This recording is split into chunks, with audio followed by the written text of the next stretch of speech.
Uh, okay, just a quick recap. What we are trying to do.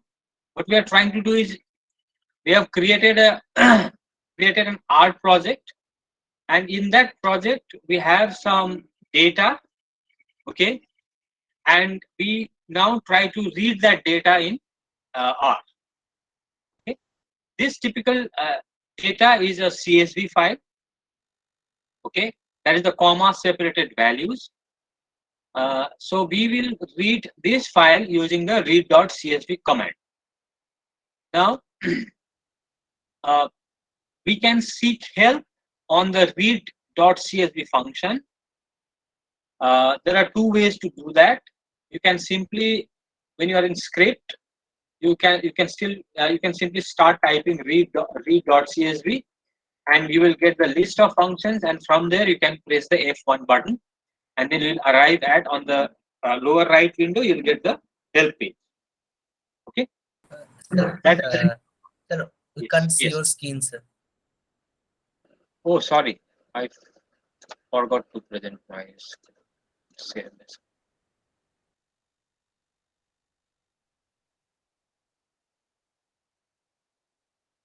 Now, Yes, sir. Now it's that's so that was option one. That is, you start by typing the. Okay, for now, let me do this. Name of the function read.csv, and then you press F1 button for help. On this lower right, you will get to see the help. You'll find the help documentation. The other way of doing it is use the question mark uh, function. Okay, and then you can just type the name of the function, question mark read.csv. All right. So this is another way of seeking help. Another alternative is using the help function. Okay, read.csv. So now what we are doing is getting help. Use the question mark and read.csv, run. You'll come to this same page. Use help and the name of the function. You're going to come to this same page. Okay, on the right documentation. So these are the two ways of getting help. I'm just going to send it in the chat box if you are not able to see it properly. What I'm doing.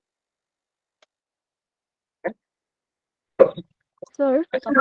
Yes. which language we are using in this R software? Which language, command language we are using, computer language? This is the this is R. Okay.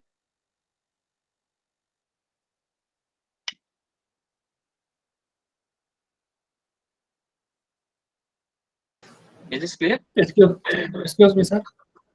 Yeah, we are using the R language. R Excuse language me, sir. is a dialect of S language. Yes, Amar.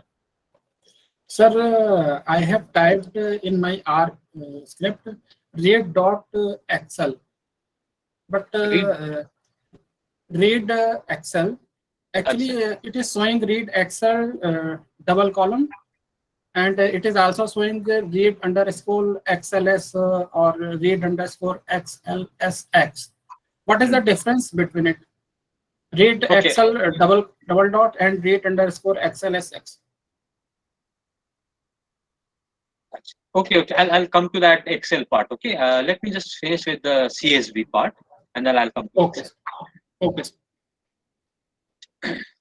So the question was what I think Daksina was asking me this question. So see, we are not actually using any other computer language here. Okay, like C or C plus plus Java. So what we are so R, it's as I said at the beginning, is not only a statistical software, it is also a programming language, right? So it has its own language. That's why we also sometimes call R language. Okay, it is a separate entity, or it's actually, if you look at the history of R, R is a dialect of the S language, okay, which was developed uh, in the defense labs of the US.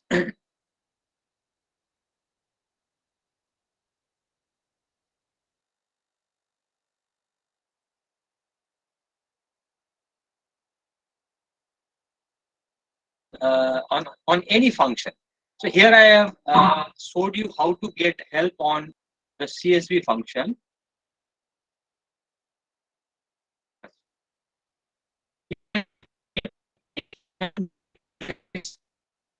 Question mark and okay. All right. So CSV read.csv. Now look at this uh, function on the right over here in the documentation. So here uh, read.csv, then you have a bracket. Okay. So usually a function just looks like this: read.csv, read.csv, and it is usually followed by an inverted open inverted comma and a closed inverted comma. And whatever you write inside this, okay, these are called arguments. Please note this. These are called arguments. I'm just typing it for demonstrational purpose. There is nothing called, there is no argument called argument. Okay. So what are the arguments in this read.csv file? First argument is file. Okay, the name of the file.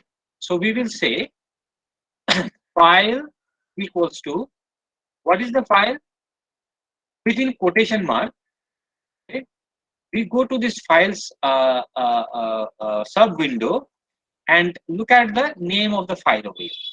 The name of the file says reads dentist 7 underscore 2 in my case, in my example, in my folder. It could be a different name in your folder. Okay. So people without, if you don't have, those of you who do not have a CSV file, please just follow this for a while, and I'll go to the Excel format. So what you're going to do is we're just going to type this name here. So we are saying dentist, dentists 7 underscore 2, and please do not forget to mention the extension CSV. Right? And one more thing, R is case sensitive. Okay, so case sensitive, and case sensitive. So R is case sensitive, meaning if you by any chance if you use a capital D, this is not going to work. This will show you an error. Okay, let's do that. Okay, wait. This is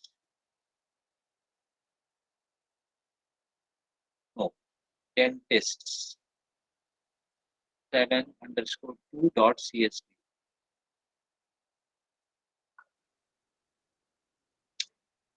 Small d and dot CSV equals dentists.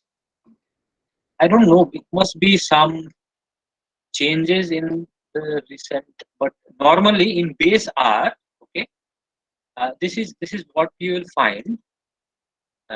Let's try it out in let's try this out in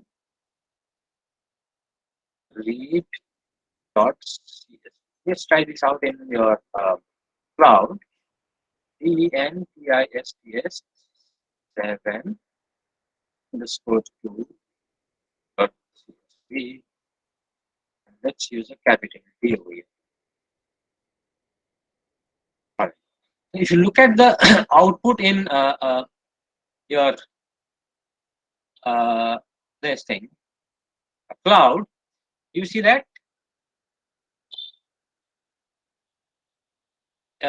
it says it cannot read, cannot open file this. Okay.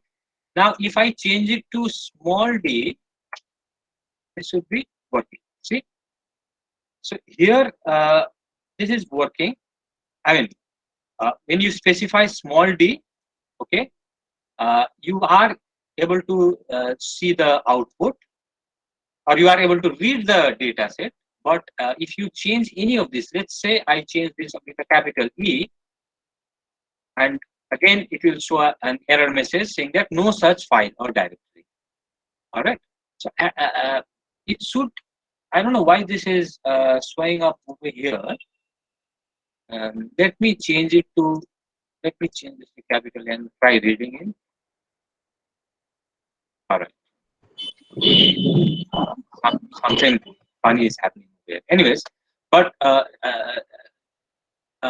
point over here is that if you, R is case sensitive, okay, and if you make any changes to anything, like for instance over here, if by chance, if by mistake, instead of small s, you type capital S, this should not work. Yeah. Now it says it cannot find the function read.cs with a capital S.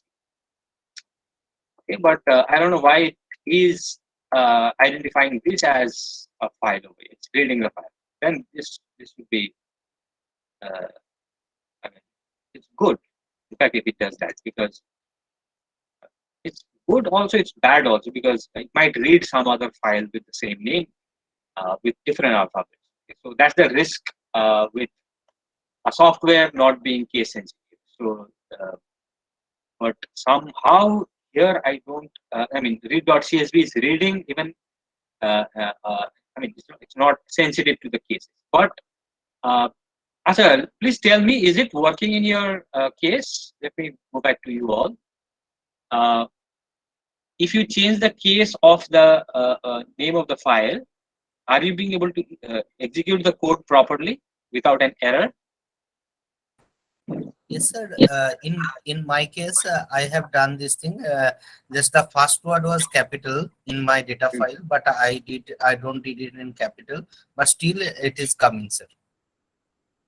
Okay, so even if you've changed the letter from small to capital, I mean small case to higher case, it's working, right? Yes, sir. Yes. Then there must be some update or something like that in the RStudio, which I think I'll have to figure out, which I have not noticed, which I did not notice. Okay, but in the cloud, you still see that same problem, but I don't know why it's also using that same 4.2.1. Anyways, or there could be an update in the read.csv as well, which I have not looked into, or which uh, should be looked into. Okay. But the underlining point over here is that please remember R is case sensitive. Here it did not respond to this, or it was insensitive to the case over here. But when you try to change the name of the file code, okay, or when you use a different case, then it did not execute. Correct. Okay. So this is point number one that you should remember. Of course, I'll check the documentation for read.csv if there's been any update on this. Okay. All right. So this was easy. So this is how you read a CSV file, right? So the advantage of using a project is that you have a file or a data file in that folder where your project is, and then you simply do read.csv and the data is already there. Sir, if the file, excuse me, sir, if the file Yes. is not a CSV file and it is Excel file, Yes. then how we write? I mention the name and .excel, it's not picking up. Okay. So now next I'll come to your Excel file. Okay. So let me bring in the Excel file over here. I have this. This is research. Where is the Excel file? This is the Excel file. Let me bring this to this folder. Okay. Now I have XLS file. Okay. And one more thing, one of your friend was asked. Okay. In the meantime, what we will need is we will need a package called read Excel. Okay, in order to import Excel files directly. Okay, we can use the read.table function as well, but we will use the read Excel package because it's more efficient and it's faster also. Okay, if you are reading a pretty big data set, then read underscore XLS or XLSX command will be pretty quick. Okay, so for that we will use the install.packages function. Okay, so this is just like the um, app what is that called? Play Store in your Android phones. Okay, so just type install.packages and within quote write down read Excel. READ Excel. So this is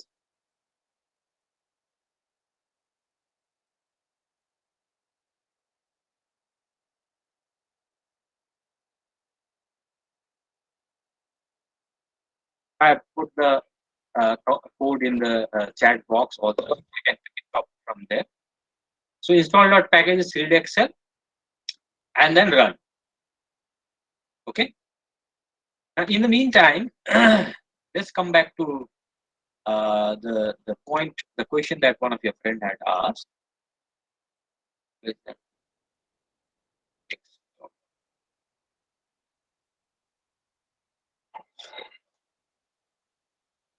Okay, see, this is this file dentist 7 underscore 3. If I look at the properties,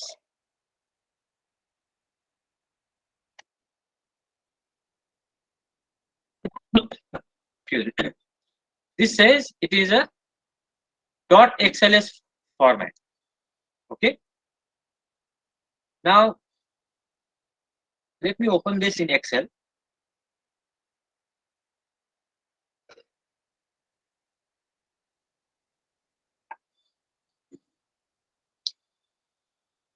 As a, have you all been able to install Read Excel?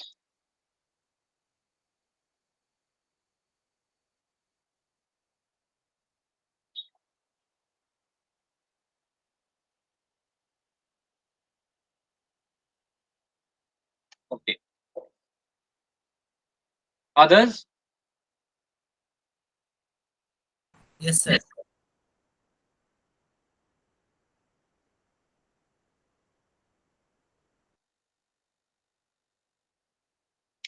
What about others? Dola, are you back? You're not there. If I remember correctly.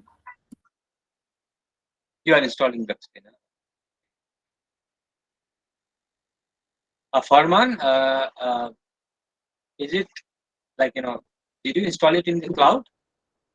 Yes, sir. Yes, sir. Yeah, it's the same thing. Okay, there's no difference. Yes. Yeah. All right, coming back to the thing over here. So let's look at this file, the Excel XLS file, okay, which is now if like this is the format in where is that folder? Okay, so this is the format for Excel 97 to 2003. Okay, I have written the command, but how do I know whether it is installed or not? which one? Read Excel. I have written the command read install Dot packages, read dot Excel. packages within bracket in my double inverted comma read Excel. But I don't know whether it is installed or not. Okay, so to check whether it's installed or not, after that type library. My packet, but my Excel files was XLS. Should I write XLS? No. See, what do you do if you want to install an app in your phone? You go to Play Store, okay, and then search for the app that you want to install. Type the name of the app. This is exactly what we are doing. This is the Play Store. We go into the Play Store We are typing the name of the package that we want to install or the app and run. This installs it. It is there in the computer now, but you have to open it, right? So to open up the package, you use the library function. Okay, so see, read Excel is a package. Okay, so let me explain. So read Excel is a package. Inside this package, what you'll find is you'll find functions. Okay, you'll find data sets. Predominantly, these two things are there in any package that you download. In read Excel, you'll find read Excel is the name of a package. Okay, and inside that package, functions and data set. There could be other set of packages which can contain only functions. All right. Or there could be some packages where you will only have data sets. Okay. So two things over here. One, you have to install the relevant package. After you install the package, you have to load the package. Is the library function to load the package. So let me run this. Now, if you see no error in the console, if it's executed proper, if you don't see any error, means that you go to the you get a prompt over here. Okay, no error message, something like this in the red. Then you will understand that this read Excel package is loaded. Now it is ready to be used in this current session. Okay, please understand this carefully. Now the other thing is inside this read Excel, you will have many functions. How will you know what functions does read Excel have? So you can simply type read Excel, read Excel, and then there is a double dot over here. Okay, a double colon. Now, so what does this do is it says that so if you translate into common English, then this means tell me or show me or list the functions inside the package named read Excel. Okay, read Excel double colon. After that, you will get a list of the functions that are there inside the read Excel package. So if you look at this, you will see read Excel mentioned in all of these parentheses. So basically, these are all the functions that are there in the read Excel package. Okay, is this clear? Yes, sir. Yes, sir. Achha.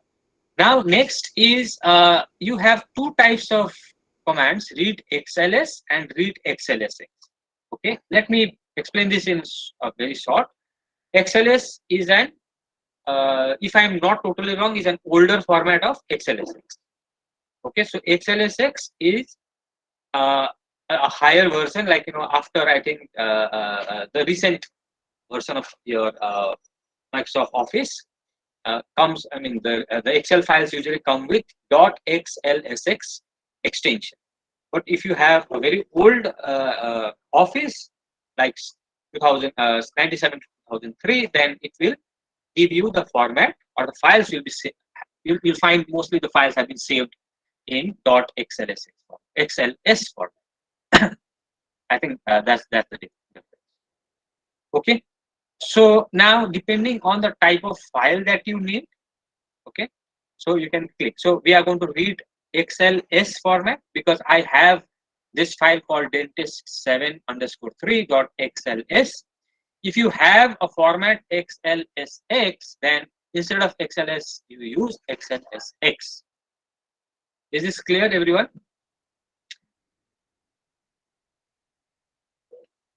Yes, sir. Okay. One more thing in connection with this, the way I have written this down is called the full name. Okay, I'm just commenting it. This is called the full name of a function. Meaning, I'm saying that read Excel is a function of read Excel package. Read XLS underscore XLS is a function of read Excel package. Okay. And okay, that's one more thing before this. So about installing and reading or loading a package. Okay, now see, we have done what we have done is installed the package read Excel.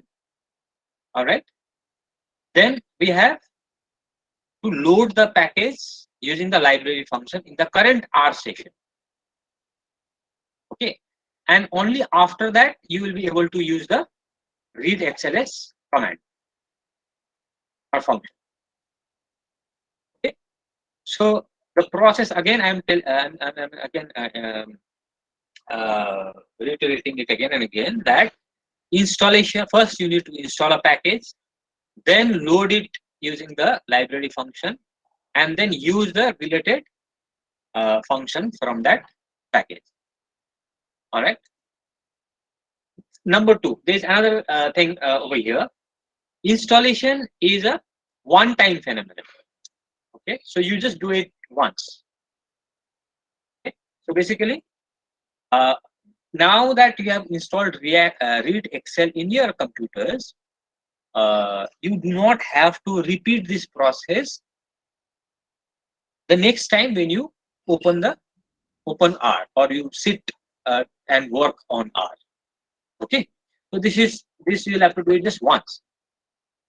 So done. Now loading basically means that, let's say you close this session. Okay, so you let's say after we finished working after 7:38, you shut down your computers, and tomorrow at around 3 when we start this when we join the workshop and you want to read an Excel file, you open R Studio.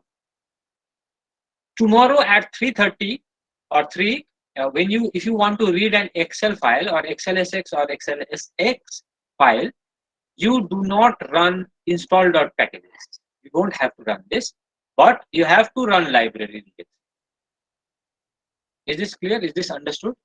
So this is a repetitive process, or you have to repeat this. Okay, every new session.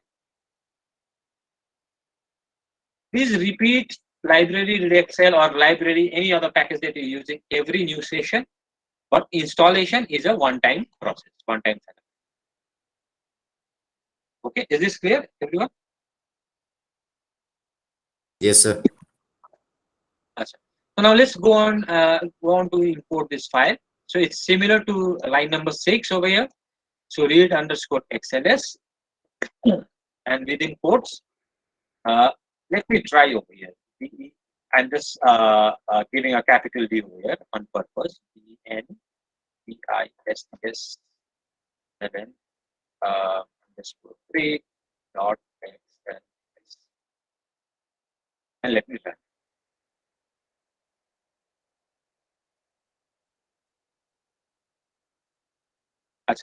It's actually read the file. Okay, with capital D as well. Anyways, I'll have to figure this out. Okay, now if you look at this structure, you look at the output over here, you can see that it says that there are some new names. Okay, and it is a table with 2 rows and 4 columns. This is the column name. These are the variable names, and these are the values. So why is it showing like this? Because if you look at the Excel file, you can see that this Excel file does not have any headers, okay, or the variable names. Like, let's say, insert one more row over here, and I may call it name. Then this was, I don't know, experience, I guess. This was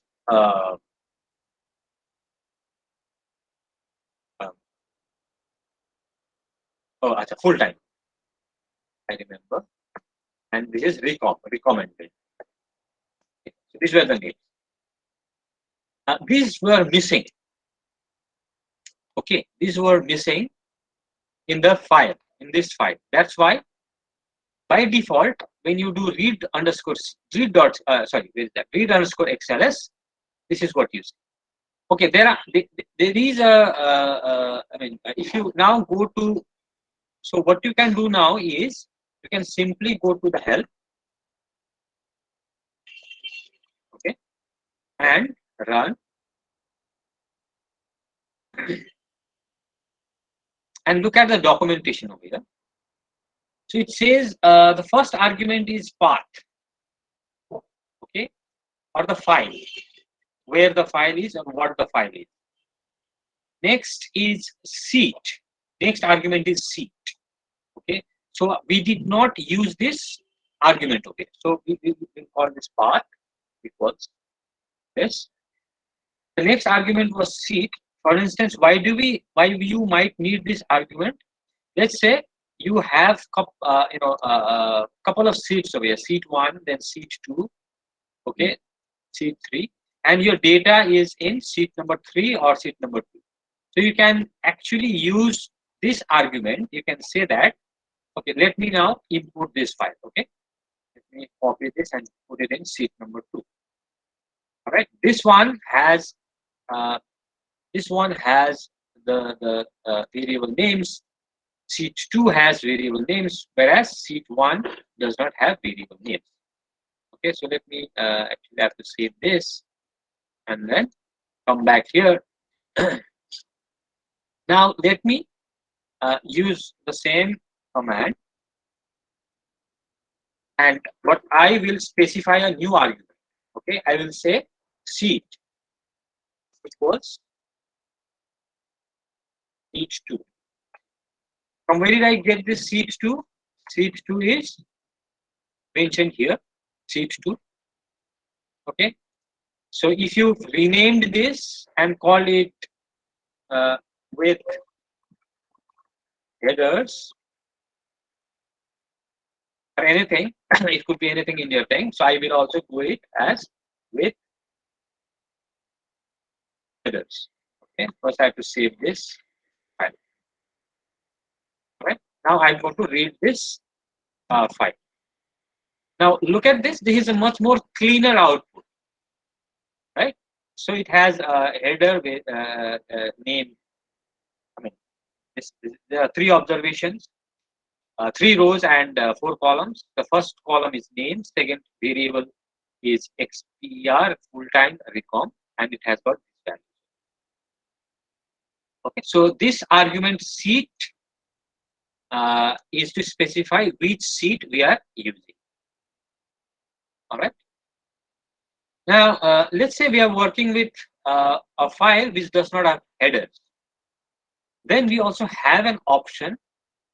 Okay, so here the argument is col underscore names equals to true. Right. So by default, the argument column names is true. So if you set over here in the previous the first seat, okay, so here we say seat equals seat 1, and we say, sorry,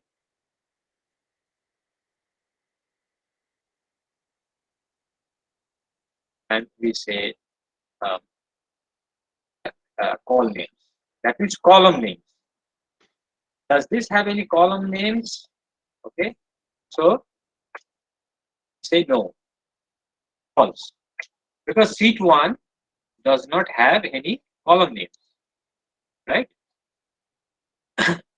So now let's run this and look at it. Now you see column names have been by default it has been provided like this: 1, 2, 3, and 4. But now we get the correct number of observations: 3 rows and 4 columns. Unlike the previous one, let me just scroll this up a bit. This one here, you have just 2 rows and 4 columns. Okay, And in fact, the first variable or the value or the first row was treated as a variable column name or the header. Okay. So there are other arguments also which you can use with this. The same is with read XLSX. Now tell me if you have been able to import your Excel file or not. Sir, in my case, sir, I am facing one problem that whenever after reading I am putting the underscore, one error message is coming, and that is written that error in fetch, in bracket that is written key, and after that it is written lazy load database is corrupt. Something like this message is coming. Is that a warning message? Does it read This, warning? say error retrieving help. This red cross one message came. It's warning time messages. Can you copy and paste your code in the chat box? Let me see the code. This message, sir. Yes, everything along with the Uh, code. Sir, actually, this is one pop-up. I can't copy it. I can take the snapshot. Oh, acha, acha. And otherwise, if you please allow, then I can share my screen also. So this. Uh, okay, quickly. Okay, Okay. 26. I have so many things to discuss. Okay. And others, are you able to read your CSV file into R?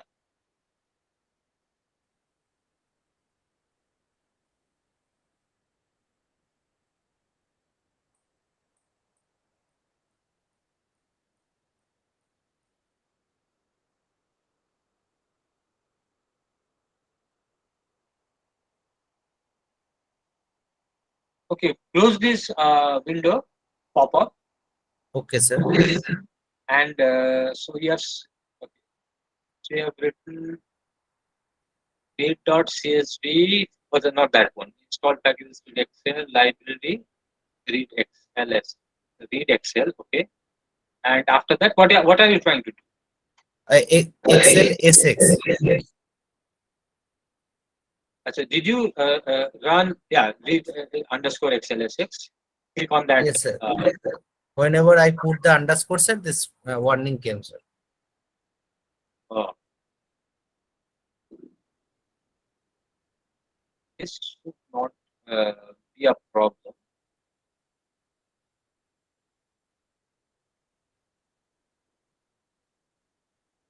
All right, so just close this. Okay, sir. Yeah, so please continue. Read XLSX within code. Open the this keeps popping up. Can you restart your R Studio again and then see if this message goes away? Okay. Okay, In the sir. meantime, Okay, this sir. Okay, sir. So I'm restarting, sir. yes. And others, is it working fine?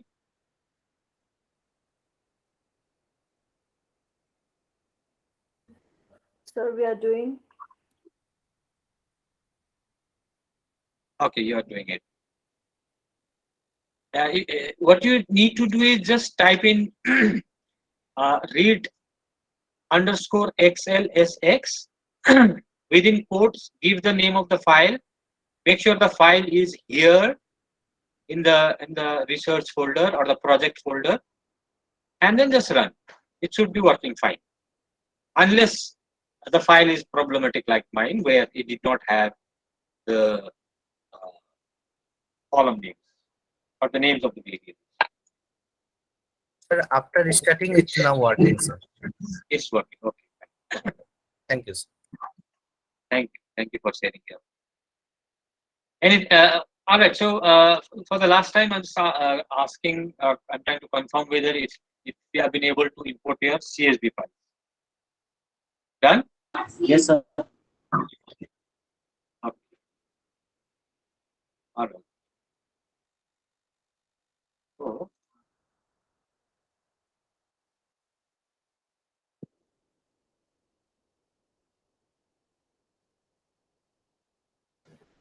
Done, sir. Perfect. So, anything else that you want to know? So this is, I think this is something that you want to get started working with. Now, let me actually start teaching R, okay? Because right up until now, what we were doing is not R. Okay? We were discussing R. I mean, how to create projects, um, how to import files, something like that. Now let's actually get into some basics of R. Okay. For now, let me just delete this. So we have talked about say import. Let me just do a quick recap. Importing the data. Then we have talked about creating projects or R projects. Okay. Then we also talked about what else we talked about. So I think these two are very important things, apart from the other things that we discussed. Now let us look at the basics of R. So first we will talk about the assignment operator. Okay. Usually in uh, um, usually what we see is any algebraic expression or any equation. Okay, x. So let's do it like this: y equals to mx plus c. We have seen this, right? We have seen this in our class in school days, right? Y equals to mx plus c. We have also seen something like this: x equals to 8. We are actually assigning a value to a variable x. Okay, so if you want to do this in R, you can also do it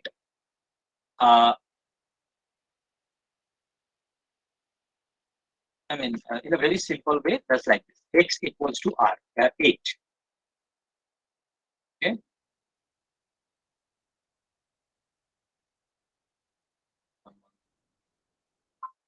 so x equals to 8 is equivalent to this algebraic expression x equals to 8. If I run this now, we will look at this window also, the third window, second or third window, whatever you say. Okay, so this x is called an object. Okay, so it's called an object, right? Or we also call it a variable. Okay? So object or a variable. So basically the terminology in R is object. Okay, we usually call it as a variable. So variable x has the value 8. Okay, so we use the equal to sign here. You can also use this operator. This is called the assignment operator. Okay, so we call this the assignment. And how do you read this? We say the variable x or the object x gets the value 8.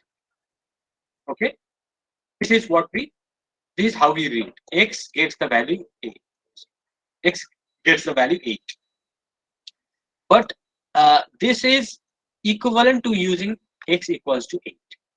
Okay, so you can either use x equal to 8, just like in some other programming languages, or you can use the assignment operator. Now, if it is the same, okay, why do you use this assignment operator? Right? Why don't you simply use equal to symbol in the in while assigning values? Now, the point here is that there are two things. uh, uh, Two things about this assignment operator. One, what you can do is you can actually assign a value in the reverse direction. Okay? You can do this. This is totally correct. Okay. Whereas you cannot do this with a equal to sign. Right? There's an error. Now, why would you want to use a reverse assignment operator? This is because this was, I don't think this was supported sometime back in R, but with the advent of the tidyverse meta package, okay, our community has started to make the codes more intuitive. Okay. Now the point here is that we usually, we do not think in this fashion. What we think, how human brains are accustomed to think is in this fashion.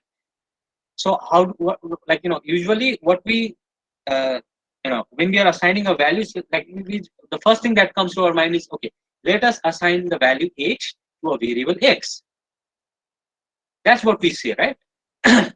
We do not, or maybe we say the other way also, but mostly we say it that way. That is the first thing that comes into our mind, right? We're saying that let it be assigned to a value x. Okay. So that is one. The other thing is that when we are using assignment operator, it distinguishes a variable from an object. Now, what I'll do is I will look at this. I'll say, now I'll use the assignment operator.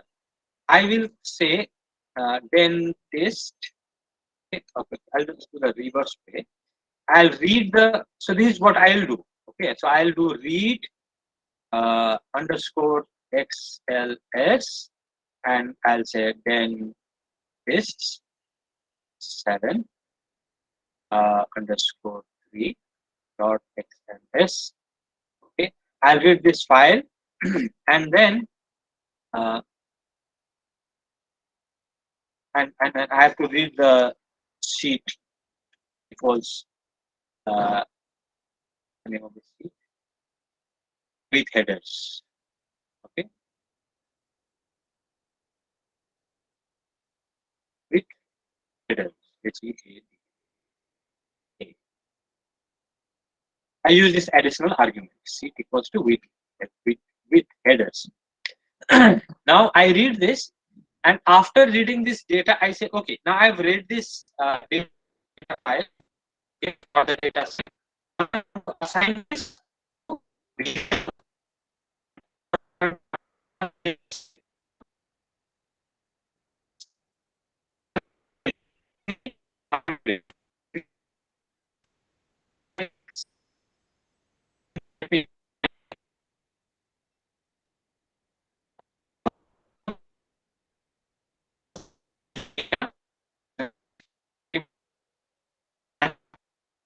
I'll assign it to object X. So this is one reverse operator.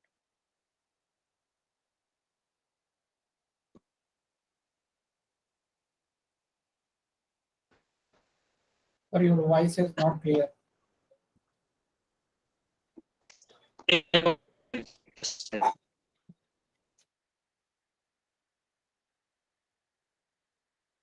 So, am I audible now? Yes, sir. Okay. So, so this is to do with the reverse assignment. Now, let me run this. Okay. Now, what I see is here on the right window, the variable X or the object X is of type data frame TBL under DF, and it has 3 observations of 4 variables. I can click on this icon to open up a new window, okay, which will show me the name of the variables or the columns and the values this data set. All right.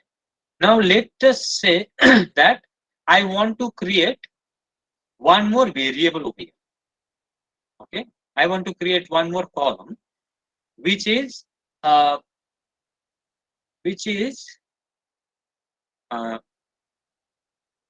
which will be a categorical variable, okay, which will say that if uh, if experience is greater than let's say 10, let's say 15, okay, then highly experienced. If it is less than 15, then not highly experienced, then the value will be 0. Okay, so let me create that thing. So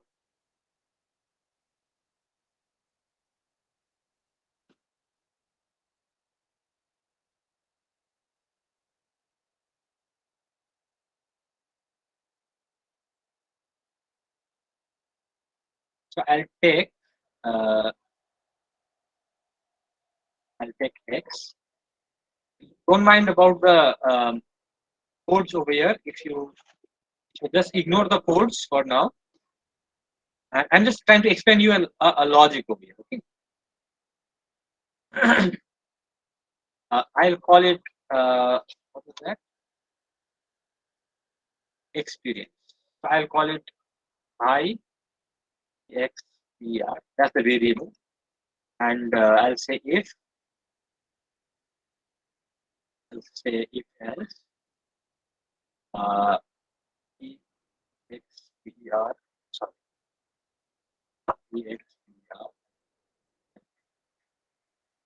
E X E R is greater than 15, then I'll give it a yes. Otherwise, I'll call it a no. This and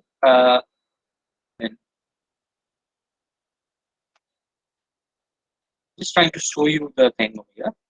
So I will after that assign this to x1. I'll create a new data set called x1 over here. Or I'll just override it, doesn't matter. So what I'm doing over here is I have these 4 columns. I'm using this column EXPER to create one more column over here, which will have the values yes, no, categorical type. If a doctor is having experience more than 15 years, then the value will be yes. Otherwise, the value will be no. Okay, so that is what I'm doing. So I do this and run. If it is correct. So now let me check the data set. All right. So now I got this column, new column. Are you all following this?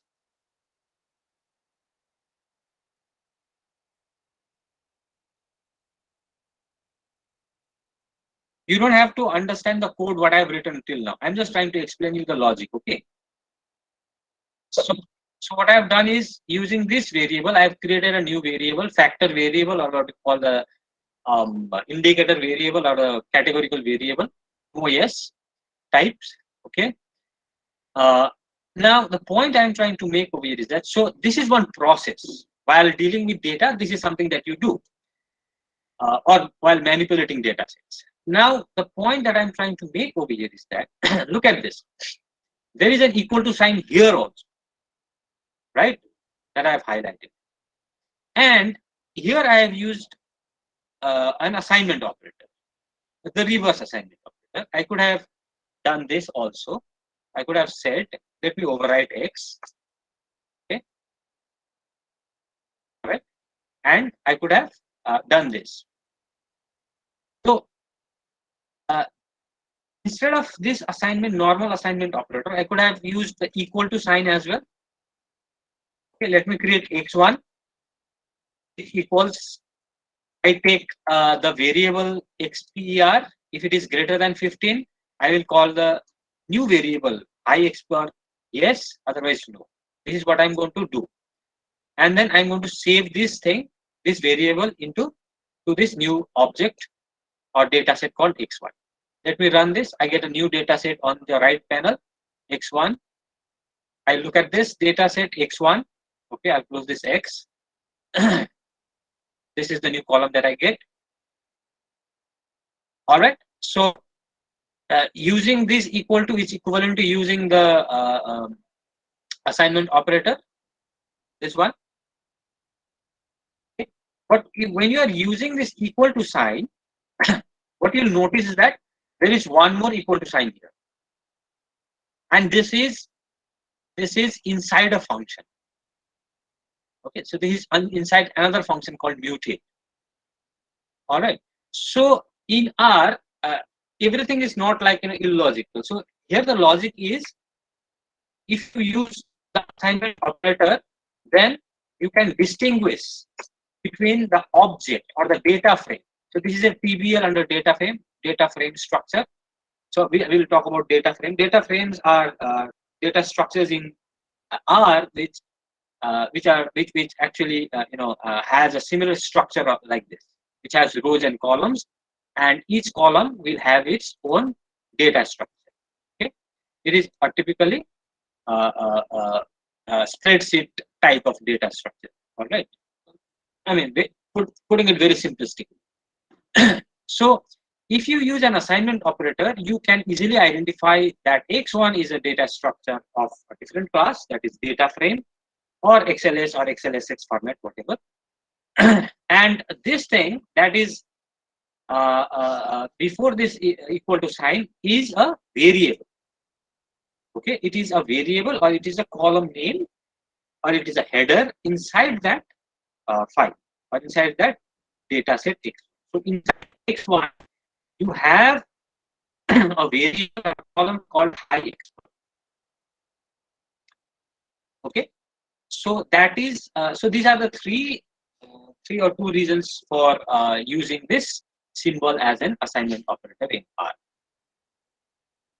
All right. So this is what we have discussed, and the reasons for using it instead of the equal to sign. Okay.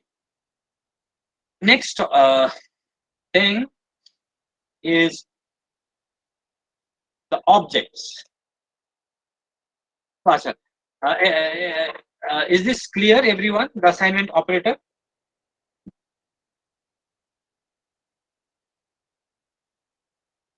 Do you need any clarification? I mean, if you have not understood anything, you can ask me.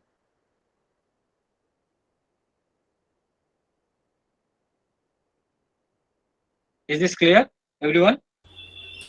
So can you Yes. repeat the function of assignment Yes, sir. Assignment operator. function? Yes, sir. Function by function, what do you mean? Like, what it Okay, does? why we do is why we get Achha. yes. So, for instance, if so we have read, so we have learned how to read the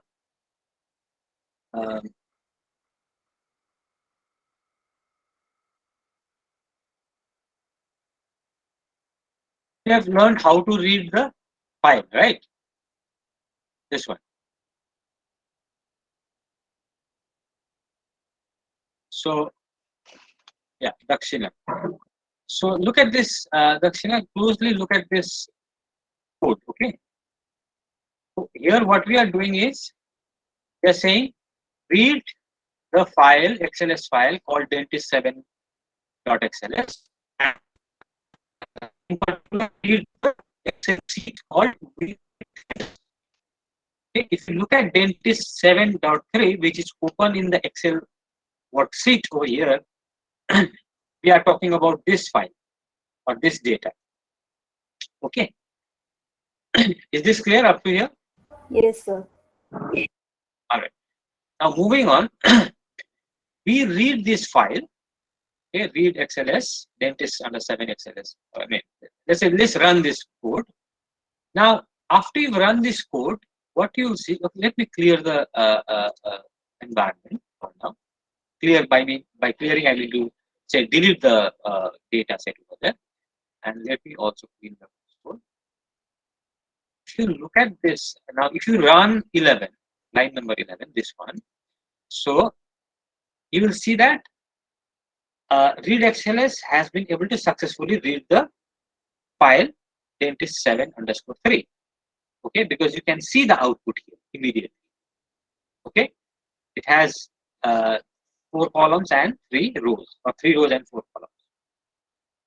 Okay, it has been able to read the file. But do you see any variable or any object displayed on this environment window? No. Okay. No, sir. Yes. What is happening is that when you just read a file, then it is just reading it up in the memory. Okay. So this is happening just in the memory. It is not saving it, not in the ROM. It is just happening in the RAM, not in ROM. Okay. So if you want to save, like this is just reading part. Okay. Now once it's read, what you have to do is you will have to save it or assign it. That is what is we call it the assignment operator. Assigning, setting a value. Okay. So what we do is we say that this is my data. We give any name to it. Let's say I'm giving it a name like dentist. Okay. And I'm saying dentist, save this data called dentist underscore 7_3 to a value or to an object called, or a variable called dentist. Is this clear now? If you run the code without this, it will read, it will give you the output, but it is only in the RAM. It is only in the memory. You do not realize, or you are not able to save this file in the environment or in this particular workspace. Okay. Now, if you do this, use the assignment operator and save this data, dentist 7_3.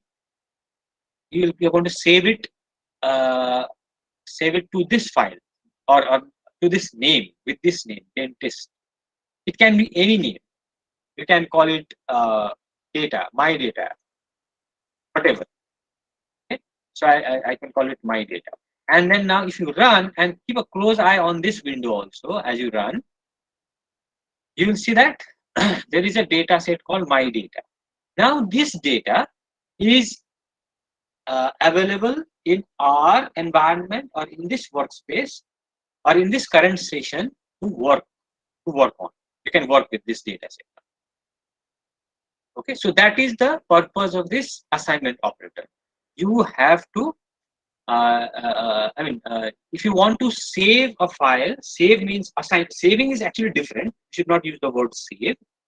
Okay. Actually, this is a software. Software in the sense it's a language. We use terms like reading, writing, okay, and assigning. Okay, so we are assigning the values of this file to this name, my data, or to this object called my data. So that is so this operator or this function will do it. Okay. Now, if you need help, you can do this. If I'm not wrong, maybe you can use this, or the backticks. I'll come to that. Yeah. Okay. So it's just do question mark within quotes, put in this operator and read the documentation. Okay, so this is the assignment operator. So it's equivalent to using X, and then all the details are over here. You can read about this.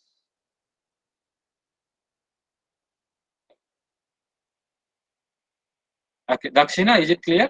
Or do I need to explain it? Yes, sir. Thank you. So moving on. So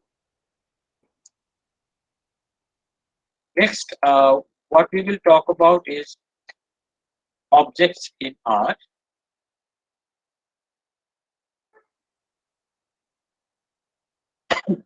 All right, for that, let me just go to the slides over here. Uh,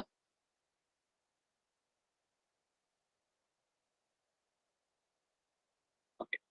So I'll come to that in a while. So objects in R is a generic term. Okay. So this my data is also called an object. So if you create a variable called x and assign the value 2, okay, then this variable x is also an object. Okay. So likewise, anything that you create in within our environment is called an object. Okay. Now these objects are of different types. For instance, objects can be of the type character, represented by this character strings, okay, within quotes. Hello. Numerical, it can be real number or decimal numbers. Okay, 1 to 1, 2.3, likewise. And it can be a different object. So it can be an integer. Okay. By the way, numeric are also sometimes in the recent thing. It's also called double. Okay. DOUBL. So if you get a class of object called double, just understand. No, sorry. I think double has to be an integer. Okay. So double would also mean an integer. No, it means numeric. Okay, so integer is labeled as integer. Then, so basically, what I'm saying is that numeric or double, DOUBL. Okay, this is a recent classification. I mean, nomenclature that you will find in R. Then you have integer. Explicitly, you represent an integer by suffixing the letter L, 10L. Okay, capital L. So no decimal, just an integer, 10L. Complex numbers, logical values, true, false. So these are the 5 basic, or what is called the atomic class of objects. Okay. There could be other kind of objects like vector, matrix, data frame, higher orders like list, table, or some other objects like the LM object, the regression objects like LM. Okay. So, but primarily these are the 5 basic class of objects that we encounter in R. We'll also have INF, which is a special number indicating infinity. So 1 divided by infinity is 0, infinity by infinity is, the output will be NaN, NaN. It is not a number. Okay.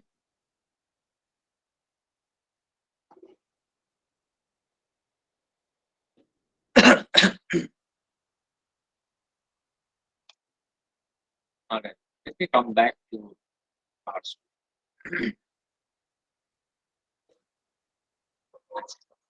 Now see, x is assigned the value 2, run it, and if you print x, you'll get the value 2 over here. X has value 2. You can actually check it out here also. Now, in RStudio, you can check the class of the object or what type of object it is by just looking at this column type. So x is a numeric vector. Okay. Now, if you change, so if you let's create another vector or another object called y, and let's give it a name AKD. Enter. It says y is a character. What type of object is y? Y is character. It has a length 1, That means it has one value, and this is the size. And what is the value? AKD center. Okay. This is how you check the value. Now this X is an object with one element. All right. Now what we are going to do is create some vectors. Let's create X1. It will be a numeric vector, and it will contain not one value, but let's say more than one. Let's say 5 values. So we might be tempted to do this: 2, 4, 5, 3, and 1. What we are trying to do is we are trying to assign these values to X1. Okay, but you cannot do it simply like this. So for that you need a function called C function, or the concatenate, or the combine function. Okay.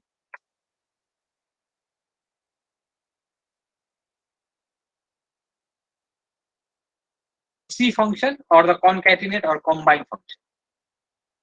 So what this is going to do is that it is going to combine all of these values together, and it is going to assign it to the variable X1.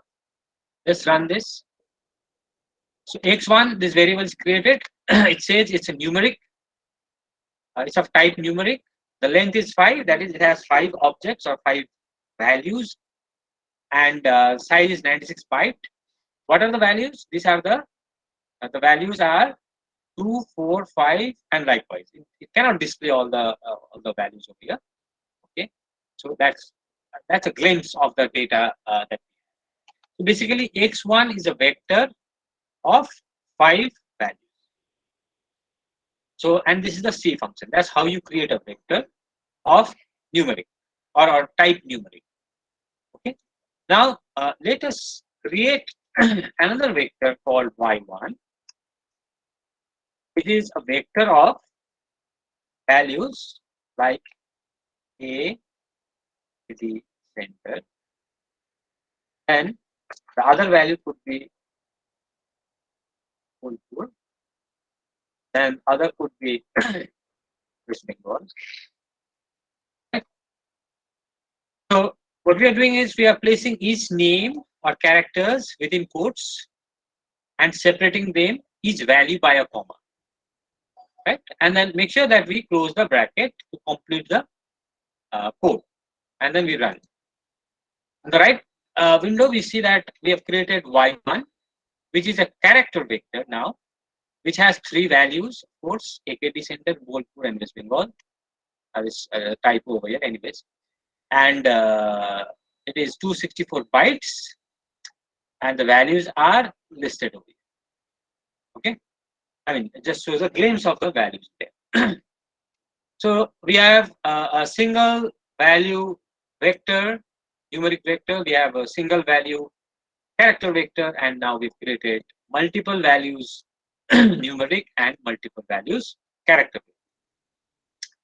Similarly, you can also create vectors with complex numbers, with integers, and with logical values.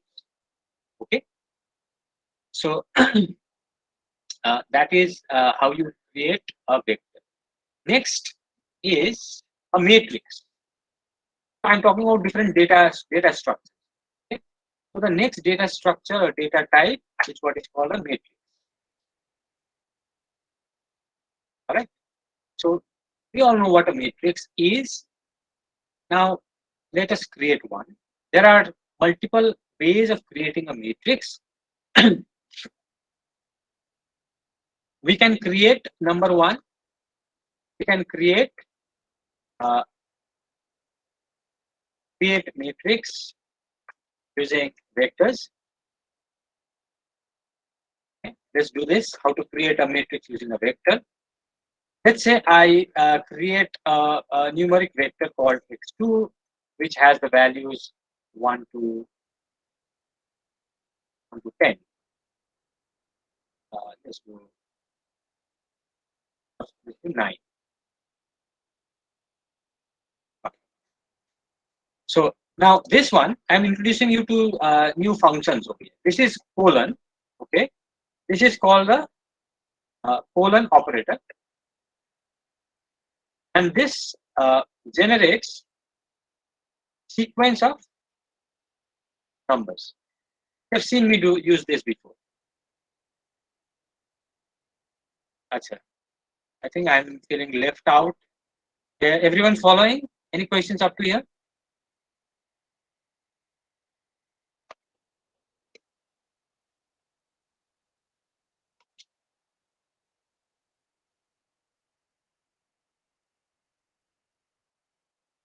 Are you following? Yes, sir. Yes, sir. Sir.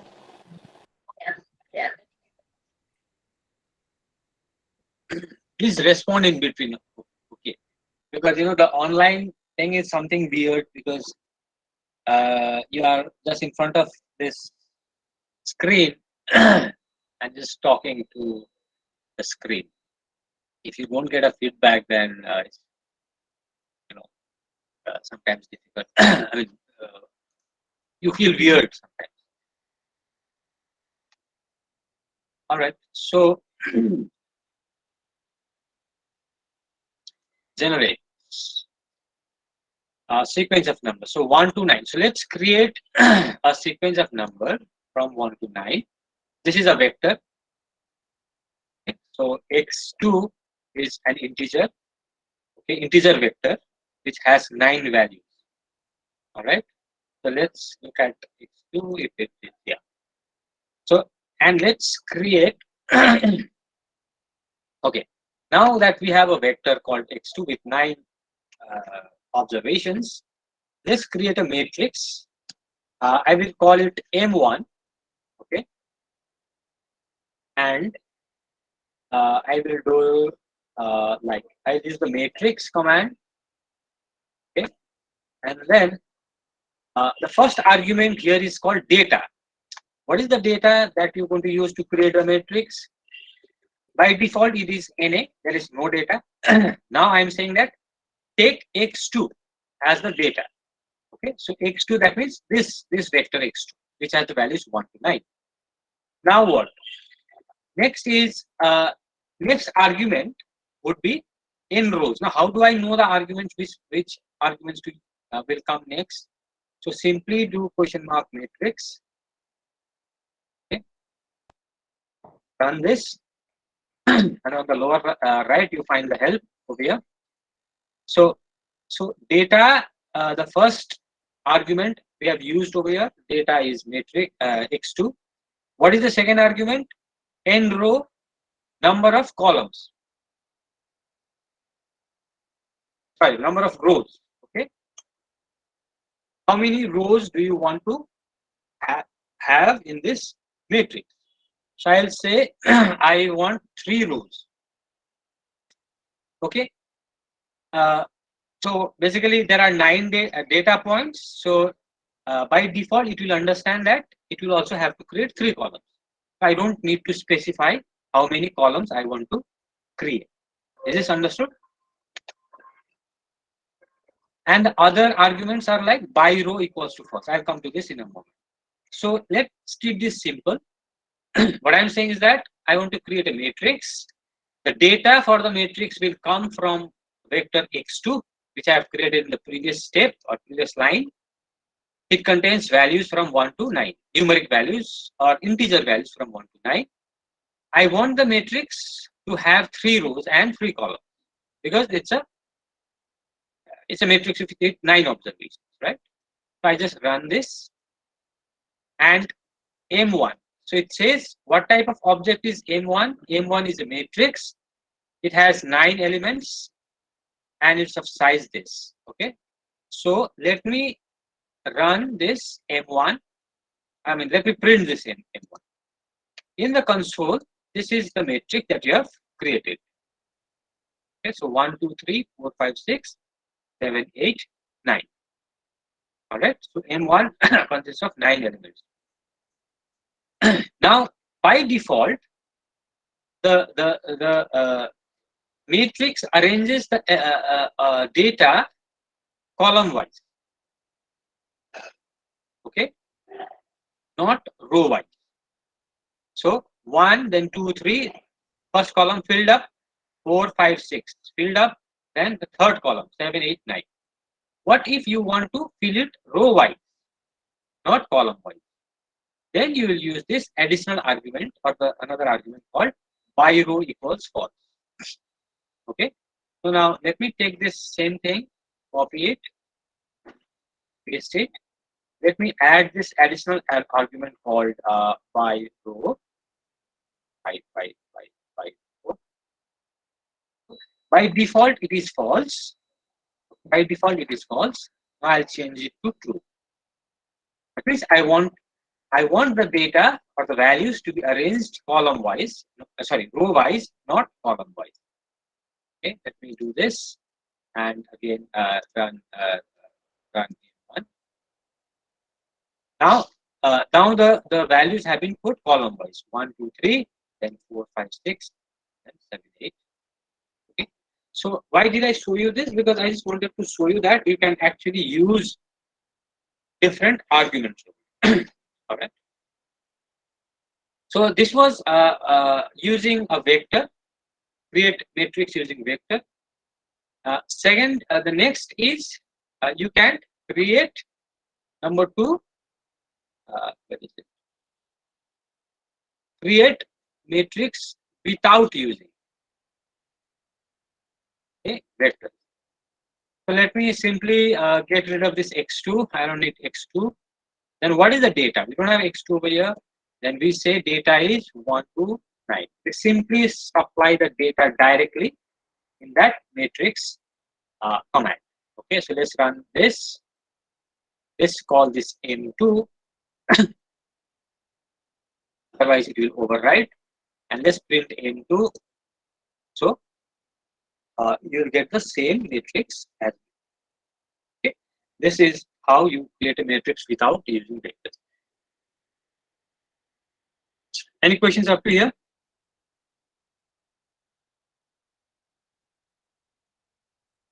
No, sir. All right. No, sir. So moving on, let's look at another object, higher order object called data frame. Okay. So one more thing before we look at data frame. We will look at, we will try to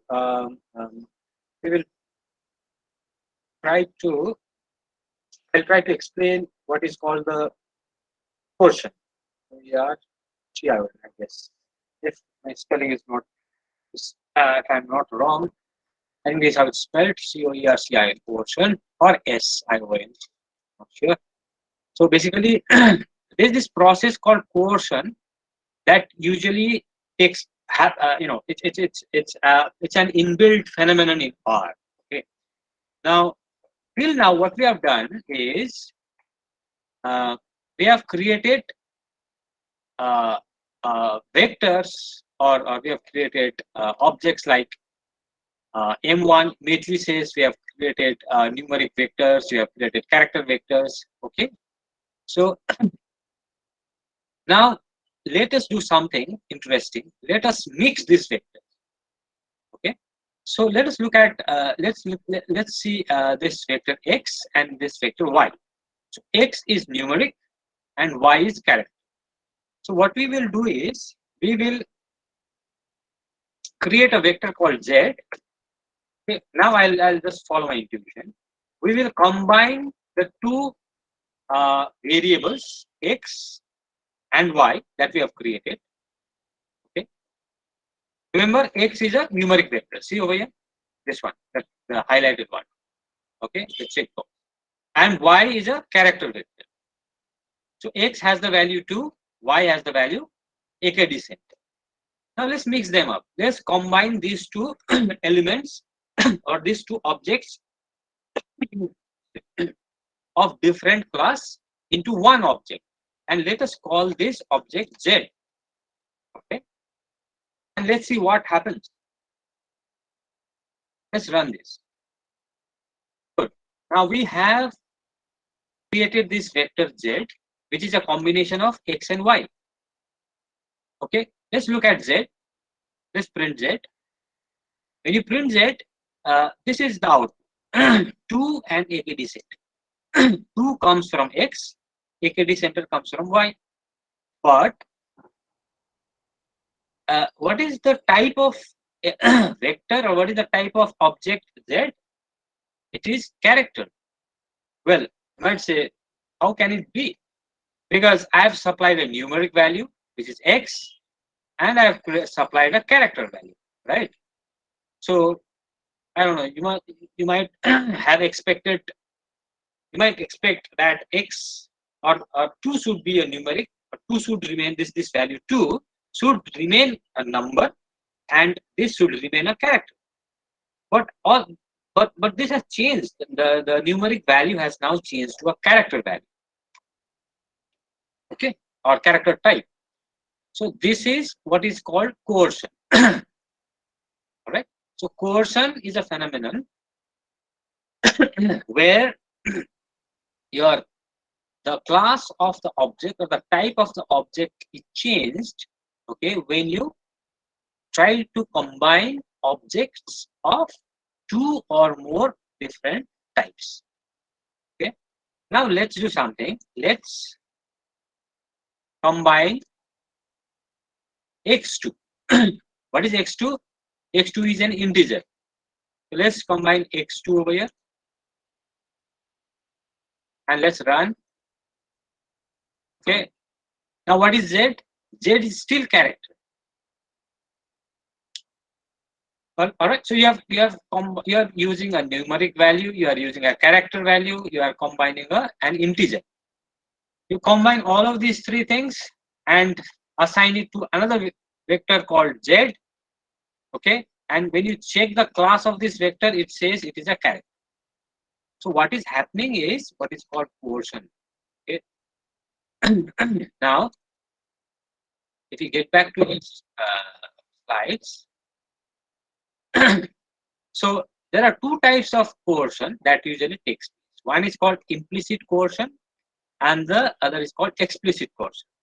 The type of coercion that I've explained over here, this is an implicit coercion. Okay. So when you use the C function and when you are using vectors of different types, then that coercion is happening. All right, automatically. Now, this implicit, I'll talk about explicit coercion in a moment. This implicit coercion, takes place in this order. Okay, logical, integer, numeric, complex, character. We'll come to this object list in a while. So, if you combine a logical and an integer, okay, then the resulting vector will be of class integer. Okay, so please understand this. Please try and understand this properly. If you combine an integer object and a numeric object, the resulting object is numeric. Likewise, if you combine a numeric object and a complex object, the resulting will be a complex object of type complex. Okay. So the highest ranking, the highest order is character over here, and the lowest is logical. So if you combine an integer with a character that you have done here, so this is exactly what you did here. So you have tried to combine an integer with a character. Sorry, this is character, this is integer, numeric and character, and this is integer. So numeric, character, integer. So numeric is here, integer is there, and character is on the top of the order. So everything, both integer and numeric values, get coerced to character. Okay. So this is something important that you have to understand. You have to keep in mind when certain data transformations, when you do certain data transformations. Is this clear? Yes, sir. So will you provide that material? Yes. Notes. Yeah, I'll share you this slides over here. Okay, I'll give you this slides. I'll send it Oh. to. Yeah, I'll figure out a way of sharing. But I can Okay. give you the email ID. If you can just email me, I'll reply with this. With this. Okay. Thanks. One more thing. So this is implicit coercion. Okay. Now, why are we talking about coercion? Okay. The point here is that you might need to actually convert a certain type of object to another type. Okay. Meaning, all right, I'll come to that in a while, but let's first talk about explicit coercion. Now, X, if you look at here, uh,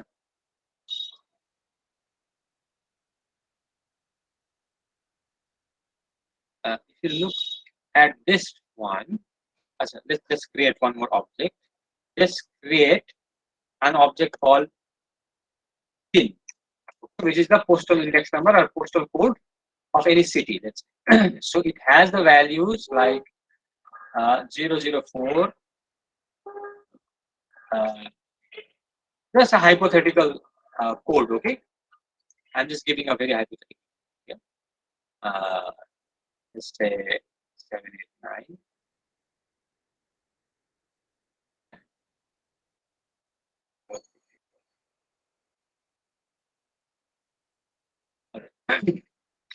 So I generate a character vector over here, okay, which consists of this pin code, because normally pin codes are represented with these zeros. Okay, I mean preceding a number. So let's run this and let's print the value. So the values are 004, 789, and 054. Okay. Let's say you have to actually use these values.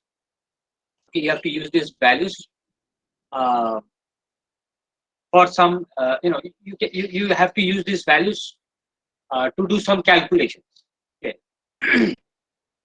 So what you actually calculate mean of, I mean, it's rhyming, but anyways, the mean of the object pin. Okay.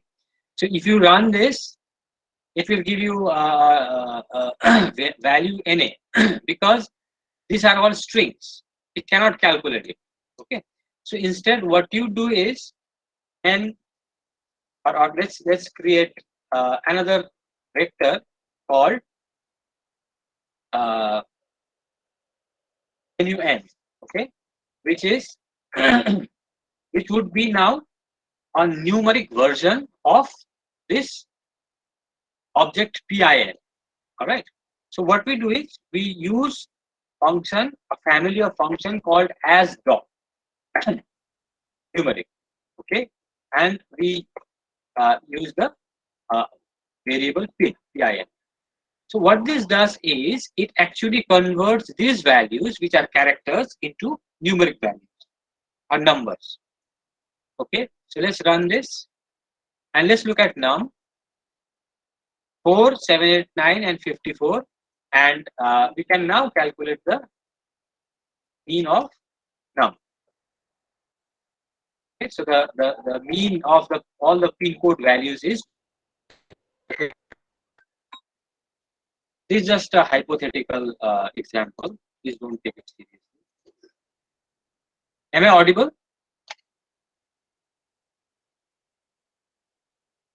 Yes, sir. Yes, sir. So mean of num, anyway, num. Okay. Part is what is called, this thing is what is called explicit portion. So what we are doing is we are actually a character vector into a numeric vector. All right. So likewise, your data set sometimes might be of a different class, like a date format. Okay, I mean, may not be in a date format. It might be in a character format. Like here, it could be like date. Okay, and it could be like 2 December 2022. Sorry, 21, and it would be like 3 December 2021, and so on and so forth. So now you have this is in a character format. Now you might want to convert this variable into a date format, okay, so that you can actually calculate the difference, between harvesting periods. Let's say if you are doing some research in agriculture, so this date minus that date, what is the period? Okay, so today you have planted the crop, and on that day you have harvested the crop. So what is the date? Okay, or how many months did it take? All right. So if you are using a date format, then it's very easy to calculate that gap. So explicit coercion is very important to change formats, or change the data structure, or force one data structure to the other data structure. Does this make sense? Okay, I hope so. Because I'm running out of time, so I have to quickly move on to some other data structures also. Am I forgetting anything else? Uh, all right, so I was talking about data frame. I was going to talk about data frames, and then I just got this, this remembered portion. Now, why did I have to talk about portion again? This problem is somewhat, taken care of in a data frame. Okay. So, what is a data frame? Uh, unless, for example, let's look at this window here. So it says M1. Let's look at. We cannot use matrix, but we can use other vectors. So num, pin with 3. Any other 3?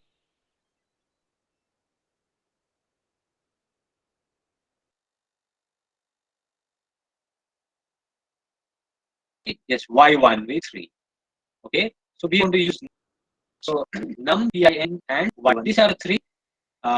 This one, and this one. Why do I choose this vectors? Numeric and character vectors. Why do I choose this? Because okay, the numeric vectors have to be of the same length in a data. Again, there are multiple ways of, basically 2 ways of creating that I can discuss. Data frame where is by using vectors. Okay, you can create a data frame using vectors. So that's one way of doing it. One. So we have vectors like num, comma, then pin, and then we have y1. Okay, but what is required? All the vectors should be of the same length. So all the vectors should be of the same length. So look at this num, pin, and y1. These are all of length 3. So I just type data.frame num, pin, and y1. I run this.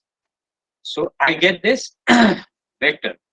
Okay, num, pin, and y1. All right. Now, I will talk about.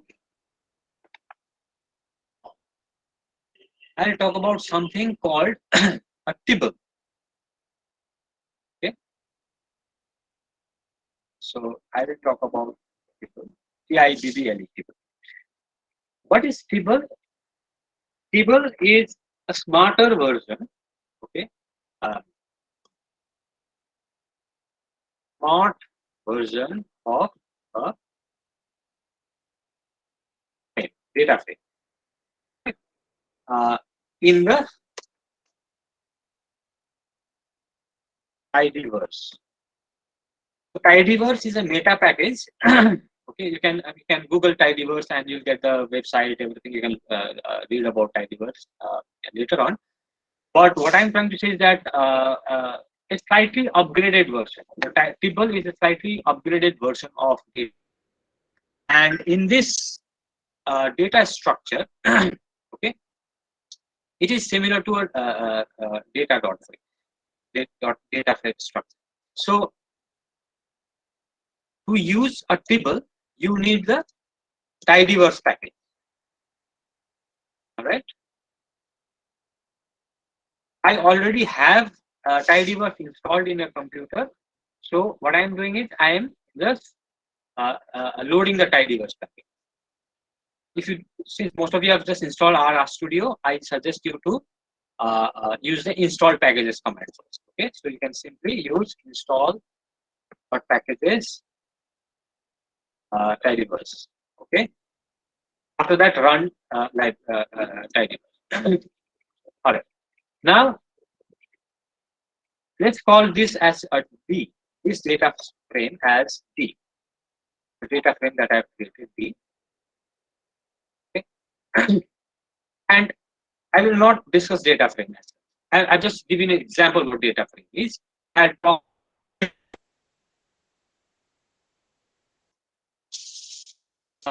Let's coerce it, coercion, conversion, or coercion. Okay, as table. Let's coerce again. Explicit coercion. We are doing explicit coercion. Let us explicitly coerce this data frame. Okay, as a table. What we are doing, we are making it as a table, just like where did that go? Oh, I just deleted it. Just like the thing where we changed or coerced a character that is PIN to a numeric NUM in the previous example. Similarly, we are coercing it, and this is also again explicit coercion.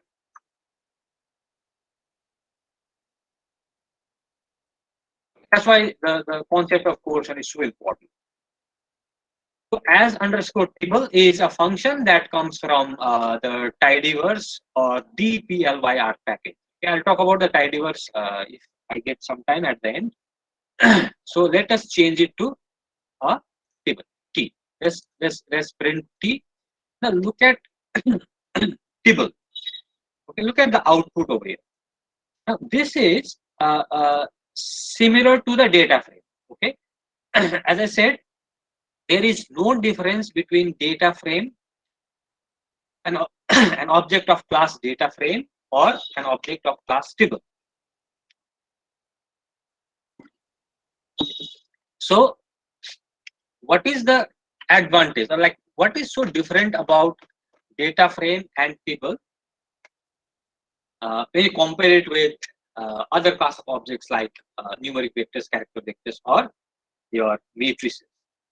The difference here is that a table or a data frame, I'm just using the word or. Okay, so I'm just saying, remember this, I'm saying table or data frame. Okay, I'm just saying, I'm just using it, these two data structures interchangeably or similar. So if you look at the table, the first variable is NUM, which was double, okay, or numeric. As I said, in the tidyverse, numeric values are labeled as double, DBL.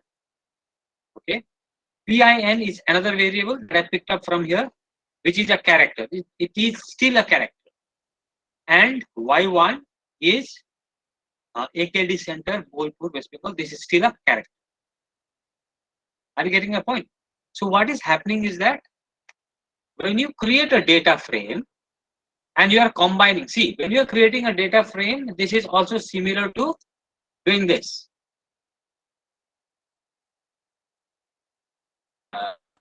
Call it T1 and use the C function. This one Okay, this function is almost similar to this function, right? The only difference is that you are replacing C by data dot frame. All right, or more easily by tibble. You can create a tibble by using the tibble function. So instead of C, we are using a tibble or a data frame, and we run this D. Look at D. All right, and run this one, and look at C1.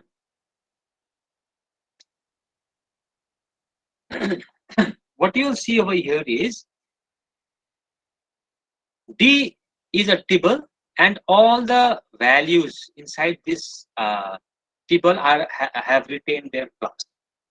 Okay, NUM is still a double, PIN is still a character, Y1 is also still a character. Whereas when you are using C function, everything has codes to a character bit. Okay, so what I'm trying to say here is that tibble or a data frame can contain, okay, so tibble or a data frame can contain or combine, or let's say contain objects of different types or class. All right, this is not possible when you use the C function or when you just create a vector like C.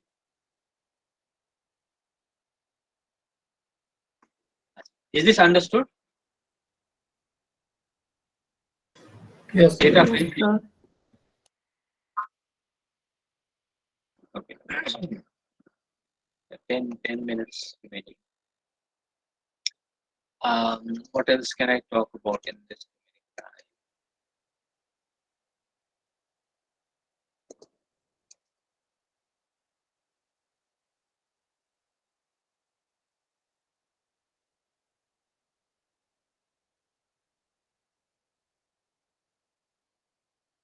Oh, yeah, logical operator. I don't think you can see this properly. Let me zoom it. So there are a couple of logical operators that is used with R while working with different functions. There is the AND operator. Okay? And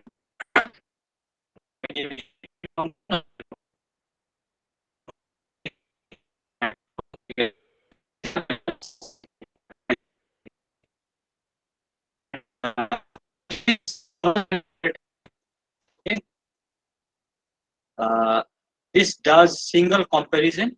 This does element-wise comparison. This is the OR operator. This is the double OR operator, and this is the NOT operator. All right. So I think you are acquainted with the AND, OR, and NOT operators. Let me just discuss what it means when we say element-wise and single comparison. When we say element-wise comparison, then what is happening here is when we are saying element-wise comparison, then what we are actually saying is for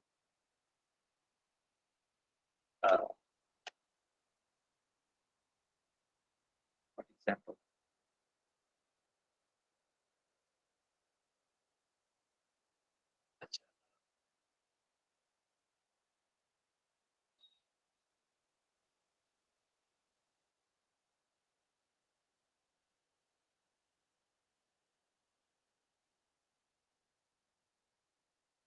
let's create a table. Okay. I'm showing you the second way. I just showed you the first way of creating the table with the same length, vectors of same length. Now I'm going to show you how to create a table or a data frame. You can just replace this with a data dot frame. Okay. Now, why am I talking about table? Okay. Do I like this fancy name called table? No. I think I can discuss that in this 5 10. So why am I discussing table is because if you create a data frame and let's say you want okay, let me do the table first and then I'll go to data frame later. Okay, it will be here for you. So I want to create a variable called name. Okay, and then I say I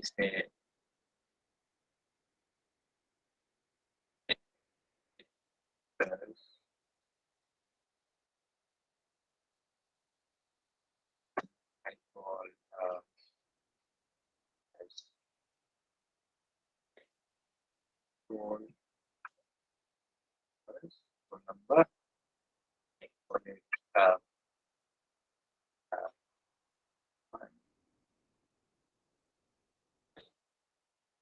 and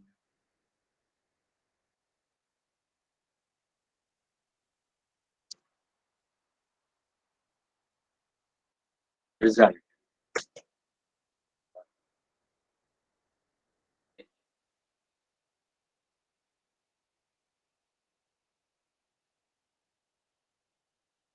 Let me just do this. So I call this. I run this. Look at the output over here. So these are the names of 5 people. These are the roll numbers. Okay, and look at the name over here, and look at the information that you get over here as a whole. So it says the output says, or when you print it, it says it's the table. It contains 5 rows and 2 columns. Okay, the first column is called name. These are the names. So these are the values. The second column is called roll number, and these are the values. These are the roll numbers. Now let us do this with a data frame. Okay.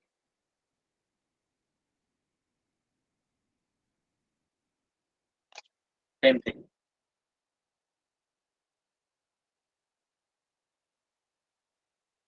Let's do this with a data frame. Now look at the structure of the output that you see here. You just get an output, plain output. You don't get any other information over here. Okay. And the other thing is, look at the name of the column. It's roll space number. Whereas in a data frame, the space is replaced by dot. You cannot name an object with this special character dot. Okay. So that is one difference over here with a data frame and a table. Otherwise, everything is the almost the same. And the other point over here is that when you are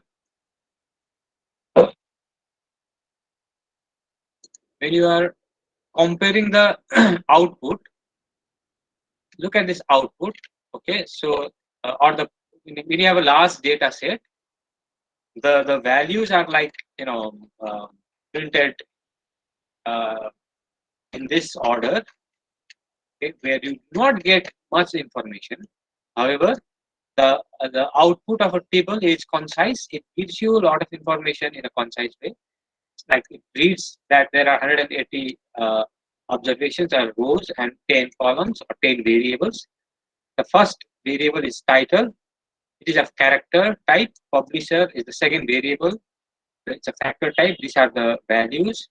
Similarly, society is a factor variable or a categorical variable. These are the values. Okay. So that is an advantage of using a table. So as I was saying, that is so that was one. So one way of creating a table or a vector or a data frame is by using the existing vectors. The other one was this. Basically, what I'm doing over here is that if I so I can do this control X. I can do this. Let me just refresh this file. enter. So remove the comma, run, and then here data.frame or table. Then I can say name and roll number.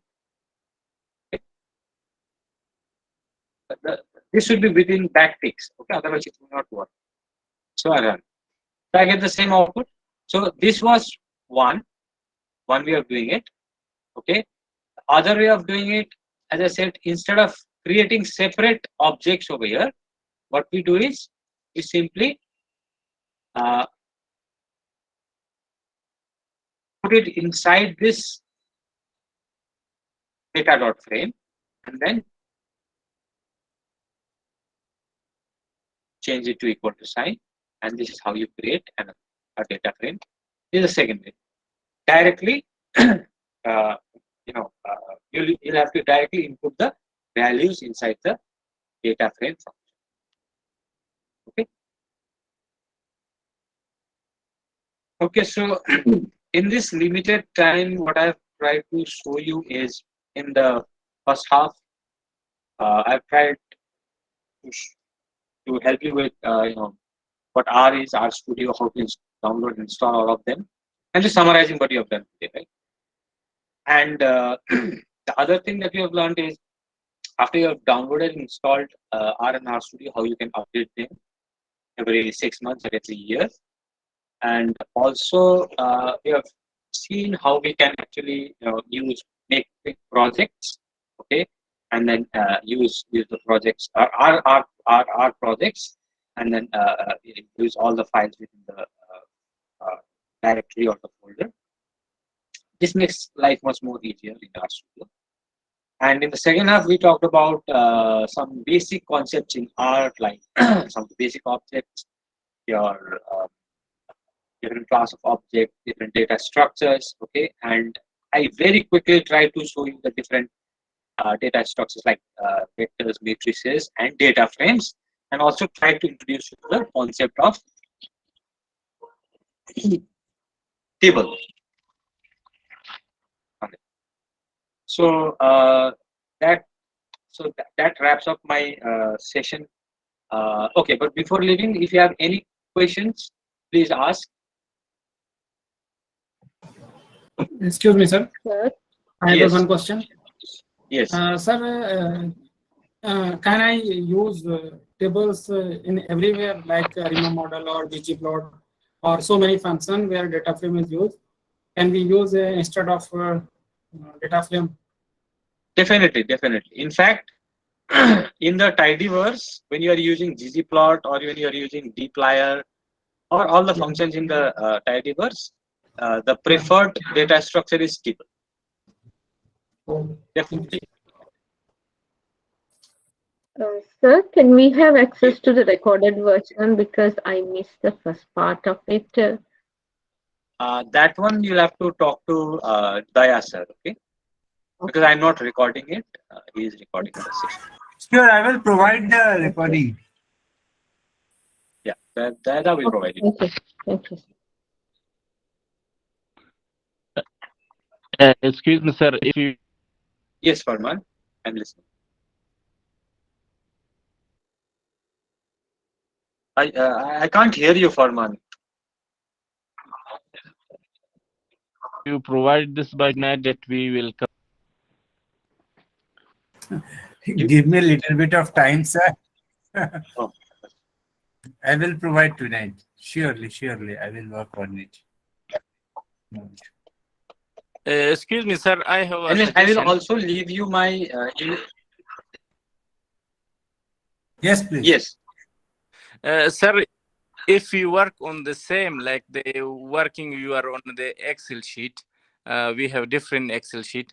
If you work on the same, like the one you have 2 rows, 3 columns, if you have the same data set, the group, the class will work on the same, and we will follow each step by step. That will be a easy one. Acha. Okay, I understand. I understand. So, Dayada, actually what Farman is saying that Yes, tomorrow I couldn't do they it. will with the data set. Yes. Before The second class. session. Okay. Yeah. So from next session, We have Dayada already will- planned. Okay. If so, I will just give you my email. If you need the slides, you can just email me. I'll just reply back. Okay. I will provide your mail ID to all the participants. Oh, okay, okay. Then I'll just send it in the chat box. Also. Yes, sure, sir. Yeah, that's correct. Okay, then. Thank you all for your wonderful participation. In fact, this has been a very active